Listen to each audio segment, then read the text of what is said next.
Singles, here we go. He's gonna talk to those who are single. Singles, do not wrongly marry, and 9 out of 10 of you will marry. Malachi 2, 11 and 12. Judah, when he uses Judah, Jerusalem, Israel, he's talking about God's people, believers. Okay? Judah has been faithless, and abomination has been committed in Israel and in Jerusalem. Big word, abomination. What's the abomination? For Judah is profaned, another big word. The sanctuary of the Lord, their equivalent of the church, which he loves,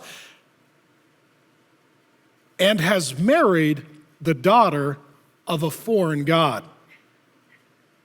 Well, there's the profane abomination. May the Lord cut off from the tents of Jacob any descendant of the man who does this, who brings an offering to the Lord of hosts. What's the problem? Why is God the Father called the family meeting? Why are all the kids sitting on the couch? Why is he so concerned? Why does he use words like profaning and abomination? What's the big deal? Here it is. Believers marrying unbelievers. So let's do a little marriage map.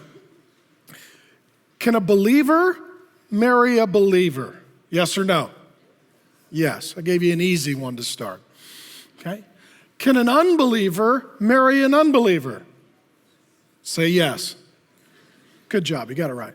Okay? Can a believer marry an unbeliever? No. Shake your head like this. No. You dads, shake it sternly. No. No. No.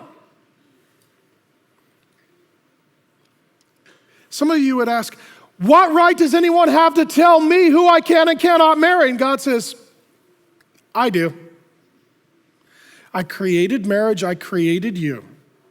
And if you belong to me, you need to listen to me.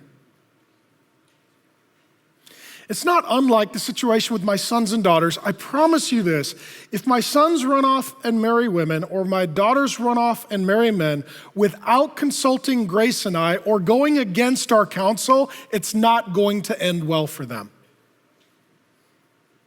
Because we know them, we love them, we're there to help them make the second most important decision of your whole life. Your most important decision is, who's your God? Your second most important decision, who's your spouse? Those are the 2 most important decisions you ever make.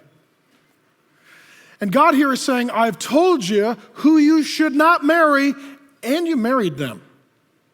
And it's not just a few of you, it's an epidemic and a problem. Now, some would look at the Bible and say, this book is 2,500 years old. It's so old, it no longer applies to us. Things have changed. Well, let's field test that.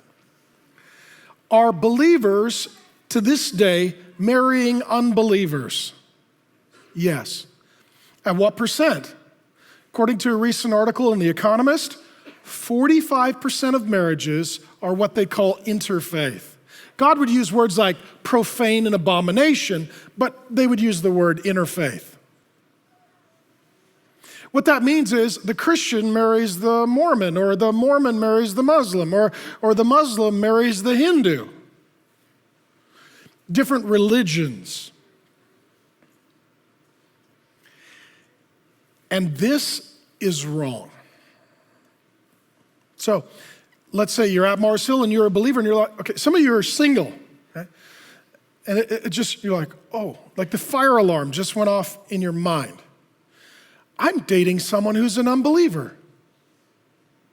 Okay? Don't start creating an account to defend yourself.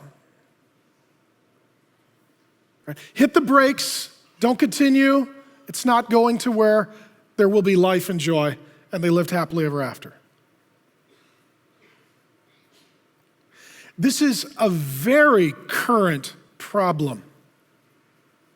And what's at stake is legacy.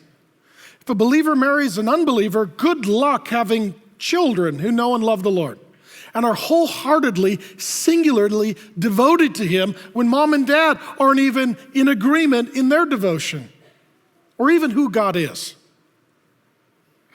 You singles, hear me in this. Missionary dating leads to miserable divorce. Missionary dating leads to miserable divorce. Statistically, it's true. Bradford Wilcox, other sociologists that are noted, They have shown that the highest divorce rates are for people who have different religious beliefs.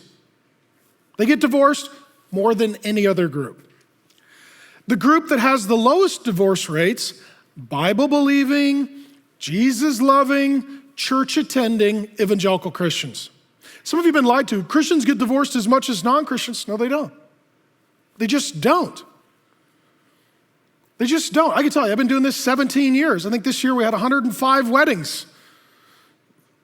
I know the marriages, I know the divorces, and I can tell you, those that are members of the church, their divorce rates are significantly lower than anyone else, especially those who marry someone from a different religious tradition.